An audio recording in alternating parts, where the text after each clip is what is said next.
Assalamualaikum warahmatullahi wabarakatuh. Halo semuanya, selamat datang di channel YouTube Alfijar Biologi. Pada kesempatan kali ini, saya akan menjelaskan best practice atau praktik baik pada mata pelajaran biologi yang telah saya laksanakan di SMA Negeri 1 Namang. Berikut ini adalah profil saya sebagai pegawai di SMA Negeri 1 Namang. Selamat datang di SMA Negeri 1 Namang. Berikut adalah profil singkat sekolah kami. Adapun praktik baik yang telah saya laksanakan, yang pertama adalah pembelajaran berdiferensiasi, pemanfaatan TIK, produk pembelajaran, model pembelajaran, aplikasi pembelajaran, serta praktik lainnya.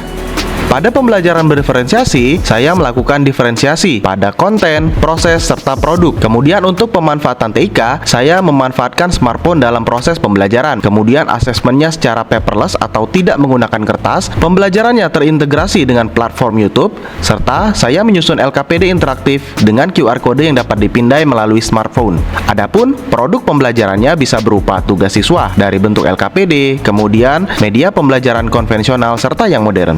Saya menggunakan berbagai macam model pembelajaran seperti problem based learning atau PBL, project based learning atau PJBL, discovery learning atau DL. Saya menggunakan aplikasi dalam melaksanakan proses pembelajaran seperti Canva Pro, Word Wallet, Pub HTML5, Linktree, Padlet, Kahoot, Google Apps, serta Quizzes. Serta untuk praktik lainnya, saya melakukan diseminasi untuk setiap hasil pelatihan yang saya ikuti. Kemudian saya membuat laporan pelatihan, serta saya adalah anggota tim kreatif dan perpustakaan Pelawan Hijau di SMA Negeri 1 Namang. Saya banyak sekali membantu dalam kegiatan podcast dan lain-lainnya. Dalam pembelajaran berdiferensiasi, saya menyesuaikan materi yang saya ajarkan sesuai dengan gaya belajar siswa, pemahaman siswa, minatnya, serta kecepatan dalam mempelajari suatu materi guna mencapai potensi maksimal dalam pembelajaran. Adapun untuk strategi pembelajaran, saya menggunakan metode pembelajaran yang bervariasi.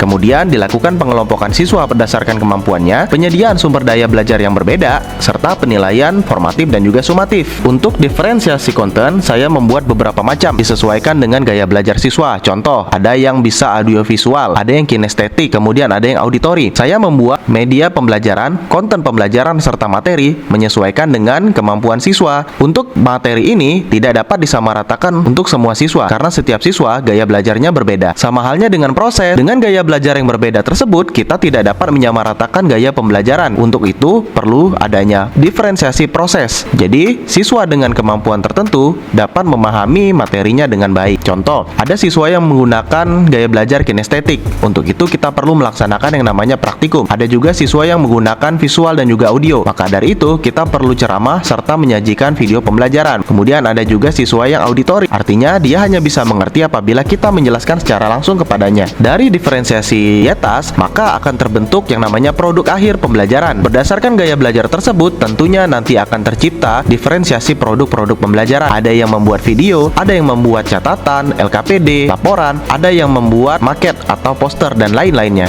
Agar pelaksanaan pembelajaran lebih efektif, tentu saya memanfaatkan TIK dalam pembelajaran biologi. Seperti yang saya sebutkan tadi, kita gunakan handphone, asesmennya tanpa menggunakan kertas lagi, menggunakan YouTube, serta LKPD-nya terintegrasi dengan internet. Berikut ini bisa kita lihat memanfaatkan TIK dalam proses pembelajaran di SMA Negeri 1 Namang. Untuk LKPD pun sudah terintegrasi dengan internet, sehingga ketika siswa menggunakan handphonenya, mereka dapat memindai QR code tersebut. Jalannya proses pembelajaran juga menggunakan metode yang tadi. Siswa aktif berdiskusi guna mencapai pemahaman materi lebih lanjut. Karya-karyanya dapat dilihat pada video berikut.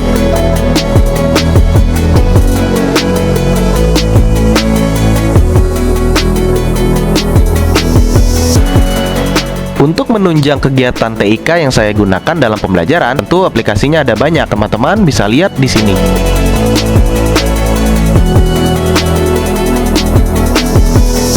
Ini adalah kontribusi saya di SMA Negeri 1 Namang untuk meningkatkan kualitas SDM, seperti mendiseminasikan hasil pelatihan kepada Sivitas Akademika SMA Negeri 1 Namang. Kemudian, saya juga pernah mengikuti berbagai macam pelatihan. Contohnya, pelatihan PISA, pelatihan lokakarya virtual reality, pemanfaatan Canva, dan lain-lainnya. Dan saya langsung melaksanakan yang namanya diseminasi. Saya mengajarkan rekan-rekan saya cara menggunakan aplikasi tersebut dengan efektif dalam proses pembelajaran maupun menyiapkan administrasi guru. Adapun strategi yang diterapkan untuk untuk meningkatkan kemampuan literasi siswa SMA Negeri 1 Namang sebagai berikut, seperti membaca dan menganalisis buku mata pelajaran. Contohnya, guru menugaskan siswa untuk membaca materi pelajaran dan membuat peta konsep sebelum membahas suatu topik atau bab, di mana siswa mengkonstruksikan sendiri pemahamannya. Kemudian bisa juga berlatih mengisi teka-teki silang. Nah, mengisi teka-teki silang ini selain melatih literasi, juga melatih numerasi siswa. Kemudian, siswa dibiasakan mengerjakan uraian singkat serta menulis esai, membuat leaflet atau poster tentang materi yang dipelajari. Kemudian bisa bermain Kahoot, Quizizz, dan juga Word Wall untuk menguji literasi siswa dalam waktu yang singkat dengan konsep bermain game. Bisa juga dengan membuat dan juga membaca puisi, pantun, dan juga cerita pendek. Bagi siswa-siswa SMA 1 Namang yang rajin ke perpustakaan dan belajar ataupun membaca buku, tentunya akan diapresiasi oleh sekolah. Selain itu, sekolah juga rutin mengadakan kegiatan podcast atau siniar di ruang perpustakaan. Ada juga ekstrakurikuler majalah dinding. Siswa bebas mengekspresikan dirinya. Ada juga pojok literasi dan juga pojok kependudukan di setiap kelas. Setiap pagi, sekolah rutin mengadakan apel yang dimana guru, kemudian staf TU, serta siswa nanti akan berbicara di depan umum, menyampaikan kata-kata mutiara dan juga nasihat.